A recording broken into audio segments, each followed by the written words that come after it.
เฮ้ยเพื่อนมันต้องยิงสีฟ้าก่อนนั้นนะเพื่อนแกเฮ้ยโทษนะเฮ้ยเอาระเบิดไปใส่ก็ต้องการยิงว่ะอย่ามาว้า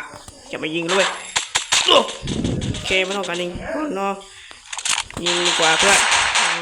ไม่อย่ามายิงด้วยทำอะไรวะอย่ามายิงเลยอย่าไปดีกว่ายิงสีฟ้าก็จะเพื่อนมันต้องกินยิงดีกว่ากูใช้ปืนนี้มันตัวกันมานี่ทำเคยจะกูด้วยแกมันจะหัวแตกแย่งแล้วมันยิงกูแล้วมาแม่งเอาไว้ดีกว่าเคไปดีกว่าแล้วเพื่อนเคไปดีกว่าเพื่อนมึงใครวะมันต้องการเงินเอาระเบิดไปซะไม่เอาต้องการมันโดนแล้วเพื่อนมันโดนมึงตรงไหนวะ